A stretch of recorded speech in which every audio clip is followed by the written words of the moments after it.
السلام علیکم دوستو، کیسے ہیں آپ سب؟ میں زبینہ فیاض ایک بار پھر آپ کے ساتھ تو میں لے آئی ہوں آپ کے لیے ایک اور نئی کہانی جس کا نام ہے بھوت چال۔ لیکن کہانی شروع کرنے سے پہلے میں آپ سے یہ کہوں گی کہ اگر آپ میرے چینل پر نئے ہیں تو میرے چینل کو سبسکرائب کر لیجئے، بیل آئیکن کو ضرور دبا دیجئے تاکہ آنے والی ہر کہانی آپ تک پہنچ سکے۔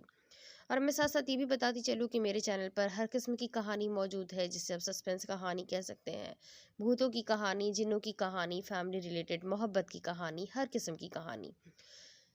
تو اگر آپ کو کہانی سننے میں مزہ آتا ہے اور آپ کو کہانی پسند آتی ہے تو پلیز اپنے کانٹیکٹس میں شیئر ضرور کیا کیجیے گا، کیونکہ میں اپنی طرف سے ہر کہانی کو مکمل پڑھ کر پہلے مطمئن ہوتی ہوں کہ ہاں یہ کہانی ہر گھر میں سنی جا سکتی ہے، تبھی میں اس کہانی کو اپنے چینل پر اپلوڈ کرتی ہوں۔ اور اس کے ساتھ ہی میں آپ کو یہ بتاتی چلوں کہ جو کہانی اب میں آپ کے لیے لائی ہوں یہ بہت ہی زیادہ دلچسپ اور سسپنس کہانی ہے۔ تو میں اس کہانی کا سسپنس نہ کھولتے ہوئے اس کہانی کی شروعات کروں گی، سنسنی خیز اور دل کو ہلا دینے والی داستان بھوت چال، جس کے رائٹر ہے ایم اے راحت۔ انہوں نے بڑی خوبصورتی سے اس کہانی کو پیش کیا ہے، بس اسی خوبصورتی سے میں کوشش کرتی ہوں کہ یہ کہانی آپ کو سنا سکوں۔ امید کرتی ہوں یہ کہانی آپ کو ضرور پسند آئے گی۔ تو شروع کرتے ہیں بھوت چال پارٹ 1۔ آخر کار میری قسمت کا فیصلہ سنا دیا گیا، اور جو کچھ فیصلہ ہوا تھا وہ میری توقع کے برعکس نہیں تھا، یعنی سزائے موت۔ بجلی کی کرسی کیسی ہوتی ہوگی؟ ایک بار بدن میں کرنٹ لگا تھا، ایک شدید جھٹکا، ذہن ساکت ہو جاتا ہے اور پورے بدن میں گدگدی سی۔ لیکن وہ برقی روح جو سزائے موت کے وقت الیکٹرک چیئر میں دوڑائی جاتی ہے، اس معمولی سے جھٹکے سے لاکھوں گنا زیادہ طاقتور ہوتی ہوگی۔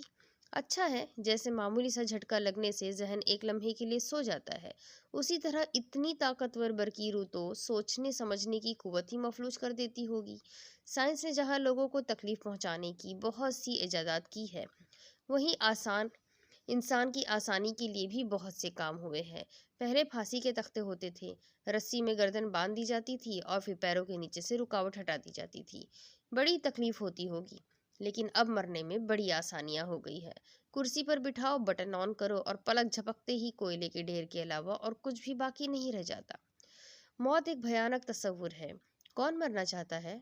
کسی 100 سالہ بوڑھے کو موت پیش کرو، وہ آخری سانس تک کوشش کرے گا کہ زندگی کا دامن ہاتھ سے نہ چھوڑے، حالانکہ اس کی زندگی کی ساری خواہشات پوری ہو چکی ہوتی ہے۔ لیکن آپ یقین کریں گے کہ جس وقت مجھے سزائے موت سنائی گئی، میں نے سکون کی گہری سانس لی تھی۔ بعض اوقات انسان کی زندگی اس نہج پر پہنچ جاتی ہے جہاں وہ خود زندہ نہیں رہتا، بلکہ ایک مقصد اس کی رگوں میں خون بن کر دوڑتا رہتا ہے۔ وہی مقصد روح کہلاتا ہے، اور جب وہ مقصد پورا ہو جاتا ہے تو زندگی مٹی کے سوا کچھ نہیں ہوتی۔ اب اگر آپ اس غلیظ مٹی سے کوئی دلچسپی رکھتے ہیں تو اس کا بوجھ اٹھائے پھرے، ورنہ جب مقصد پورا ہو گیا تو پھر زندگی کے کیا معنی رہتے ہیں؟ اور میں بہت خوش نصیب انسان ہوں جو میرا مقصد تھا، میں اسے پورا کرنے میں کامیاب ہو گیا تھا۔ چودھری بدر شاہ کے 6 جوان بیٹے، اس کی بیوہ، وہ خود ایک بیٹی، ایک داماد، پورے 10 آدمی تھے، اور میں نے ان 10 کے 10 کو انہی کے گھر میں بند کر کے زندہ جلا دیا تھا۔ ہاں، میں نے جو کہا تھا وہ پورا کر دکھایا تھا۔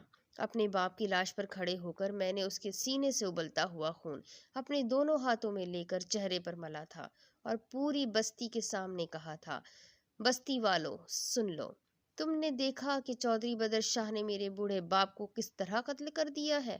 خدا کی قسم، حکومت چودھری بدر شاہ کو اس سلسلے میں کوئی سزا دے یا نہ دے، اس کے خاندان کو نیست و نابود میں کر دوں گا۔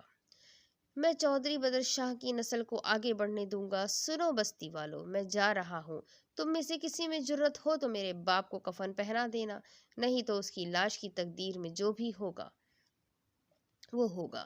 میری زندگی کا اب صرف ایک ہی مقصد ہے۔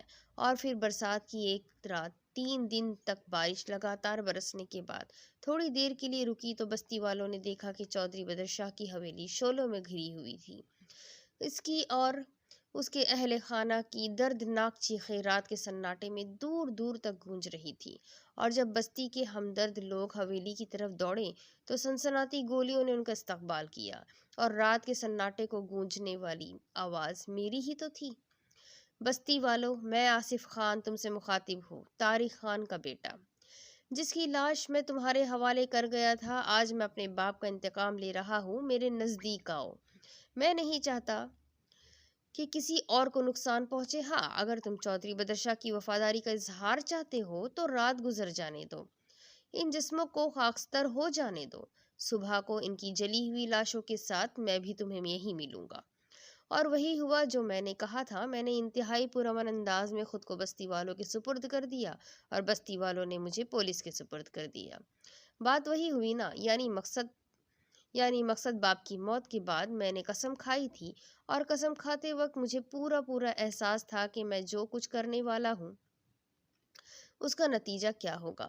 سو میں نے سوچ لیا کہ چودھری بدر شاہ نے صرف میرے باپ کو قتل نہیں کیا بلکہ مجھے بھی مار دیا ہے، کیونکہ اب میں زندہ نہ تھا، صرف ایک مقصد زندہ تھا، اور جب وہ پورا ہو جائے تو باقی کیا رہ جاتا ہے؟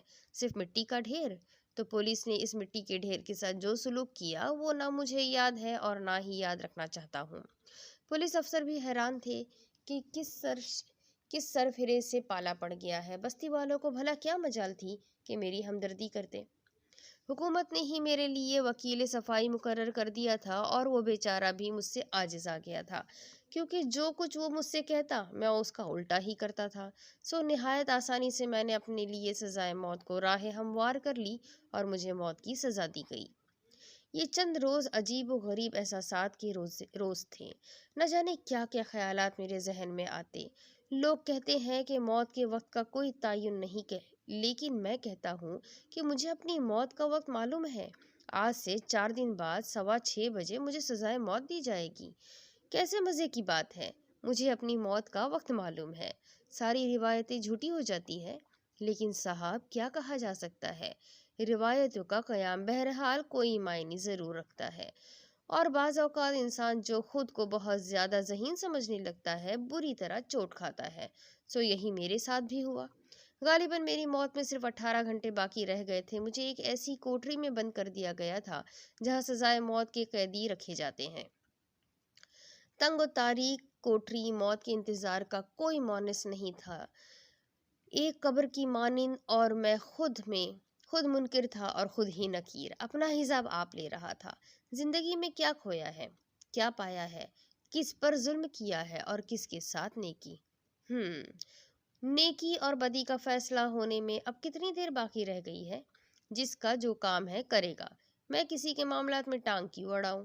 تو صرف 18 گھنٹے باقی رہ گئے تھے۔ مجھے یقین تھا کہ اب تنگ و تاریک کوٹری میں کوئی انسانی آواز نہیں سنائی دے گی، گویا یہ قبر ہی تو ہے جو مجھے زندگی ہی میں عطا کر دی گئی ہے۔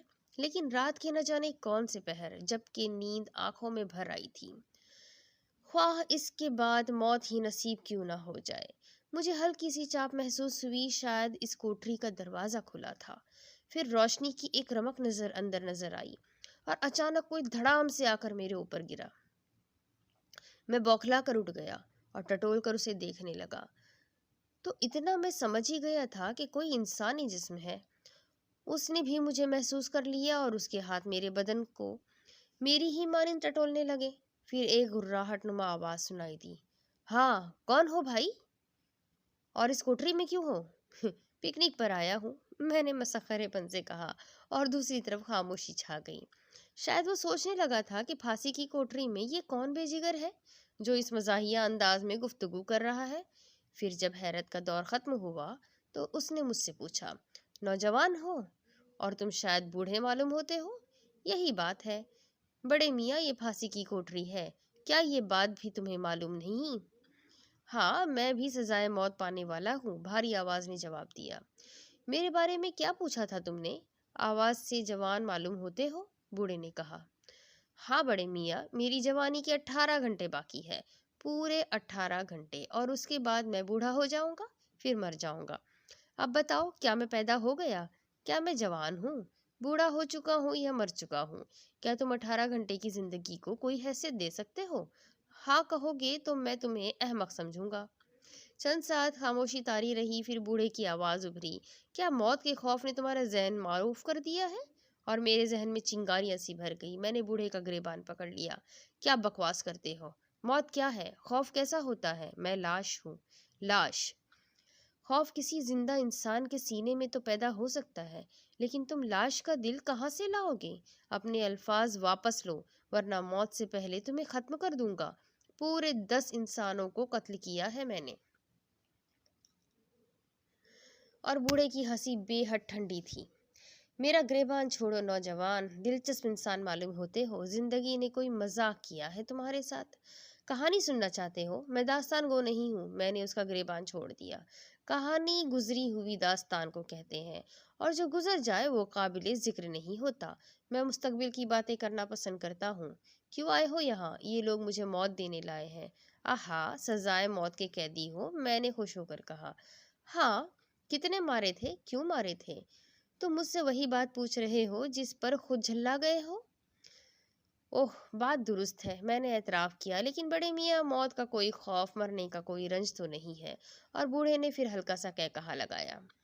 موت مجھے پیش کی گئی ہے، میں نے اسے قبول نہیں کیا۔ کیا مطلب؟ ارے میں زندہ انسان ہوں، موت نہیں چاہتا۔ اور تم سن لو، مروں گا بھی نہیں۔ بھلا یہ کیسے ممکن ہے کہ ایک شخص مرنا نہ چاہتا ہو اور اسے موت دے دی جائے؟ ہم قدرت کی دی ہوئی موت کو نہیں ٹال سکتے، لیکن انسان کی کیا مجال ہے کہ وہ کسی کو مار سکے؟ بجلی کی کرسی پورے بدن میں سردر کی لہریں دوڑا دیتی ہے، اور انسان اس قدر لذت محسوس کرتا ہے کہ پھر کبھی آنکھ نہیں کھولتا۔ میں نے تمسخرانہ انداز میں کہا۔ کہنا یہ چاہتے ہو کہ ہمارے لیے سزائے موت تجویز کرنے والے ہمیں کسی طرح نہ جینے دیں گے؟ ہاں، میرا مقصد یہی ہے۔ تم تو بزدل ہو، بوڑھے نے حقارت سے کہا۔ مجھے دیکھو، انہوں نے مجھے سزائے موت دی ہے، لیکن میں نے اسے دل سے قبول نہیں کیا، اور میں قبول کروں گا بھی نہیں۔ اب سے کچھ دیر بعد یہاں سے چلا جاؤں گا۔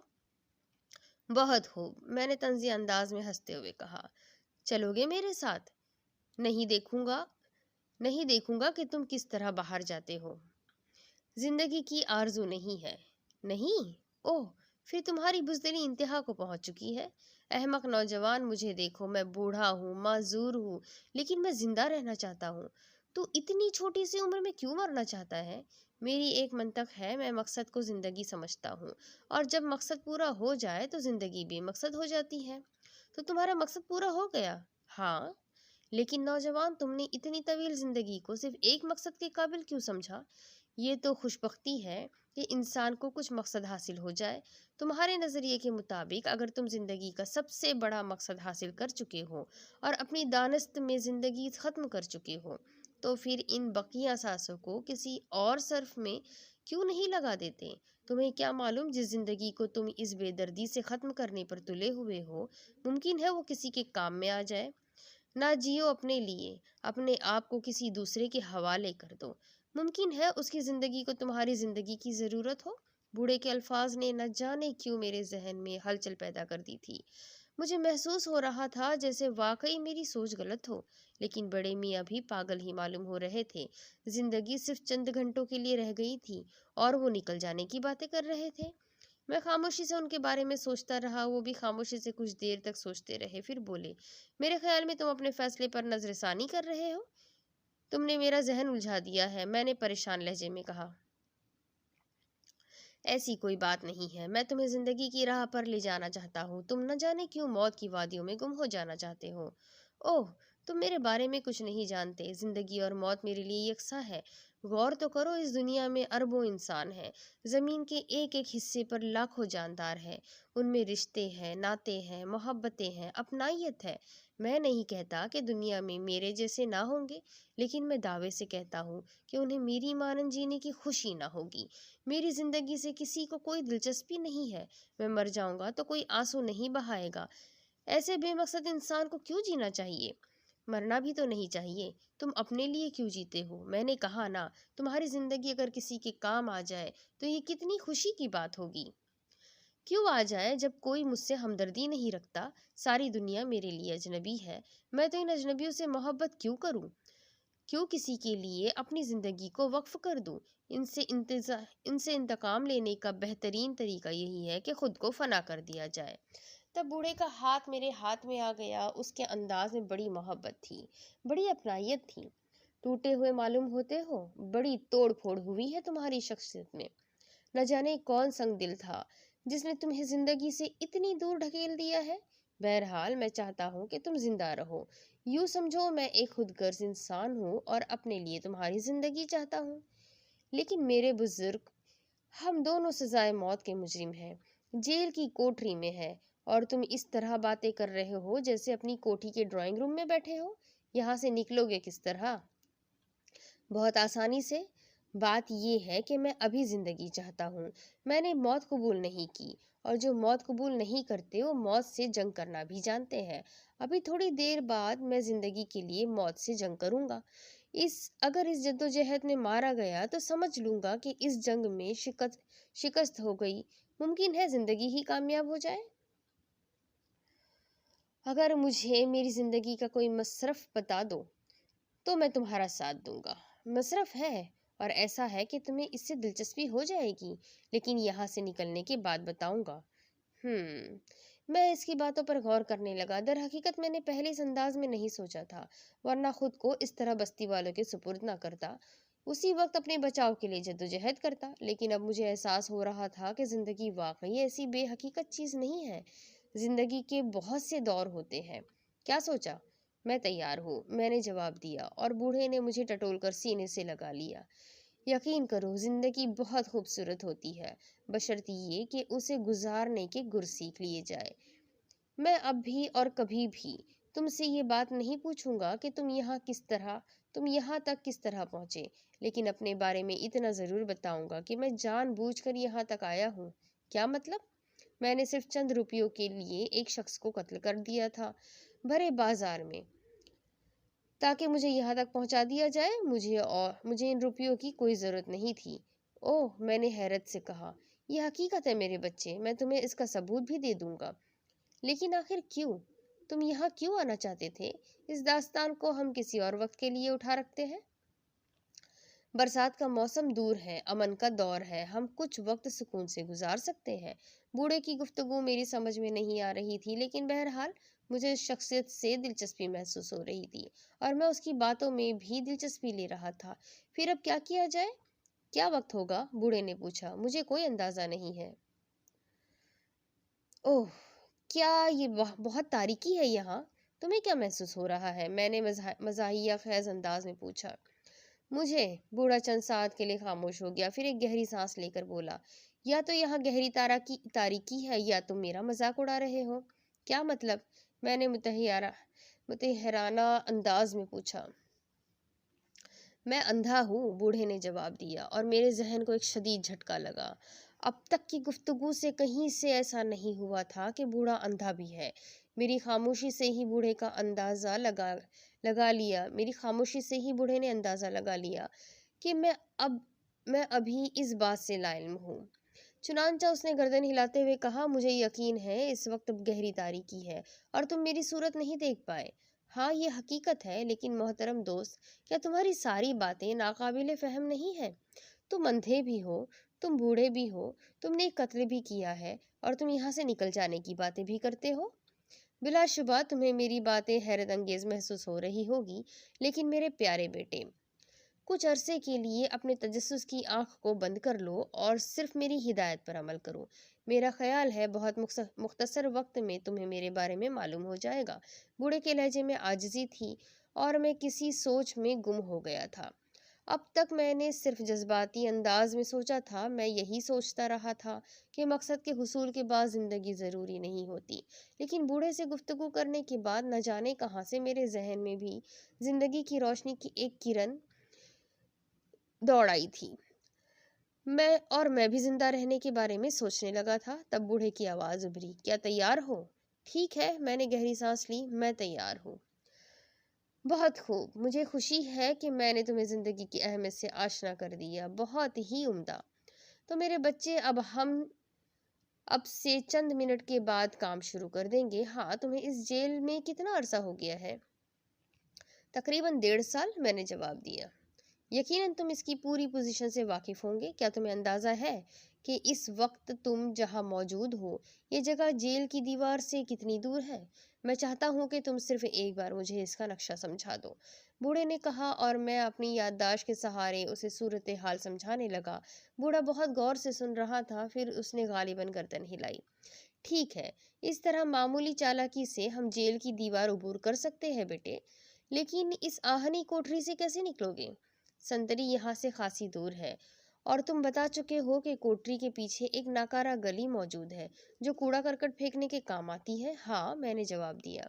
تو پھر ممکن ہے ہم سنتری کو قتل کیے بغیر ہی دیوار تک پہنچ جائیں، اور پھر باہر نکلنے کے لیے ہم گٹر لائن استعمال کر لیں گے، وہی گٹر لائن جو دیوار کے قریب سے شروع ہوتی ہے۔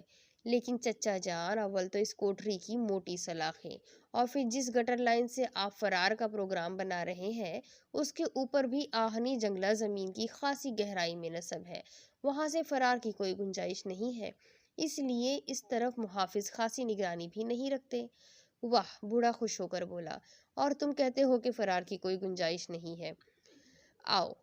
بوڑھا اٹھ گیا، اور پھر وہ ایک لمحے کے لیے رکا اور دوسرے لمحے کوٹری کی آہنی جنگلے کے قریب پہنچ گئے۔ میں متحرانہ انداز میں اس کے سائے کو دیکھتا رہا، اور پھر میں بھی اس کے پیچھے پیچھے جنگلے تک چلا گیا۔ تب میں نے محسوس کیا کہ کچھ ہو رہا ہے، تاریکی کی کسی حد تک بنا آنکھوں کے اس کے چوڑے سائے کو محسوس کیا تھا، اور پھر کچھ اور بھی محسوس ہوا کہ اس کے بعد بوڑھے کی طویل سانس ابھری۔ آؤ، اس نے کہا، اور میں نے محسوس کیا کہ وہ باہر نکل گیا۔ میں بھی متحرانہ انداز میں جنگلے کو ٹٹولنے لگا، اور پھر مجھے سلاخوں کے درمیان کافی چوڑا خلا نظر آیا، اتنا چوڑا کہ میں آسانی سے نکل گیا۔ اب نہ جانے کیوں مجھے بوڑھے کی شخصیت پر کسی قدر اعتبار آ رہا تھا، میں محسوس کر رہا تھا کہ شاید ہم فرار ہونے میں کامیاب ہو جائیں گے۔ میرے پیچھے پیچھے چلے آؤ، بوڑھے نے کہا، اور وہ میری ڈھال بنا رہا۔ ایک بار پھر میرا ذہن ڈاوا ڈول ہونے لگا۔ بوڑھا جس انداز میں چل رہا تھا اس سے قطعی احساس نہیں ہوتا تھا کہ وہ اندھا ہے۔ محافظ اس کوٹری سے کافی دور تھا، اس کے قدموں کی چاپ رات کی خاموشی میں صاف سنائی دے رہی تھی، اور پھر وہ اس گٹر کے قریب رک گیا جس کے بارے میں نے اسے بتایا تھا۔ وہ زمین پر بیٹھ گیا، اور پھر اس نے مجھے سرگوشی سے پکارا، سنو، کیا یہ وہی جگہ ہے؟ ہاں، میں نے بے ساختہ کہا، اور پھر خود ہی اپنی حماقت پر مسکرا دیا۔ بوڑھا مجھے بے وقوف بنا رہا تھا، لیکن وہ خاموشی سے زمین پر ہاتھ پھیرنے لگا، اور پھر اس نے گٹر کی سلاخیں پکڑ لی۔ تھوڑے سے پیچھے ہٹ جاؤ، اس نے کہا، اور میں نے اس کی ہدایت پر عمل کیا۔ میں پیچھے ہٹ گیا۔ تب میں نے مٹی کا ایک تودہ زمین سے ہٹتے دیکھا۔ خوفناک بوڑھے نے گٹر کا ڈھکنا اٹھا لیا تھا، جو اپنے قریب و جوار کی مٹی اکھاڑ رہا تھا، اور زمین میں ایک چوڑا سوراخ بن گیا جس کے نیچے پانی بہنے کی آواز سنائی دے رہی تھی۔ بوڑھے نے آواز پر کان لگا دیے، پھر آہستہ سے بولا، گہرائی 8 فٹ سے زیادہ نہیں ہے، میرا خیال ہے ہم بآسانی نیچے کود سکتے ہیں، اور یہ اچھی بات ہے کہ گٹر کافی کشادہ ہے۔ آؤ، میری تقلید کرو، اس نے کہا، اور دوسرے لمحے گھڑاپ سے اندر کود گیا۔ اب میں بھی اتنا بزدل تو نہیں تھا کہ سوچنے میں وقت گواتا۔ یوں بھی مجھے زندگی سے کوئی دلچسپی تو تھی نہیں، میں ہر وہ کام کر سکتا تھا جو دوسرے نہ کر سکیں۔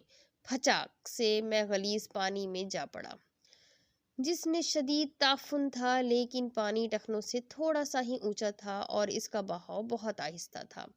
بوڑھا بھی میرے نزدیک ہی کھڑا تھا۔ پھر اس نے کہا، ہمیں بہاؤ کے مخالف سمت چلنا چاہیے۔ ظاہر ہے پانی نشیب کی طرح بہتا ہے، اور یہ نشیب کسی گندے نالے یا ندی میں جا کر ختم ہوتا ہوگا، اس لیے اس طرف جانا خطرناک ہے۔ یقیناً، میں نے تائید کی۔ آؤ، بوڑھے نے کہا، اور ہم آگے بڑھنے لگے۔ پھر تھوڑی دور چلنے کے بعد بوڑھا بولا، میرا خیال ہے تم آگے آ جاؤ، کیونکہ تم آنکھیں رکھتے ہو، کسی بھی خطرے سے آگاہ کر سکتے ہو۔ میرا خیال ہے یہاں بھی گہری تاریکی ہوگی۔ ہاں، یہاں بھی گہری تاریکی ہے، میں نے کہا، حالانکہ خود مجھے اپنی آواز عجیب سی محسوس ہو رہی تھی۔ میرے لہجے میں خود شکوک و شبہات تھے۔ میں اس کو اندھا کیوں کر تسلیم کر لیتا؟ کس بنا پر کرتا؟ اس کی ساری حرکتیں آنکھوں والوں کی سی تھی، وہ اندھا کیسے ہو سکتا تھا؟ کشادہ گٹر میں جس قدر تعفن پھیلا ہوا تھا، اس کے پیش نظر بڑی مشکلات سے گزرنا پڑ رہا تھا، لیکن بہرحال ایک منزل تک تو پہنچنا ہی تھا۔ موت کے قریب جاتے جاتے جس طرح میں نے زندگی کے قریب لوٹ آیا تھا، وہ بس انہونی ہی تھی، لیکن زندگی نے مجھے ایک موقع اور دیا تھا، تو اب میں اس سے گریزاں نہ تھا۔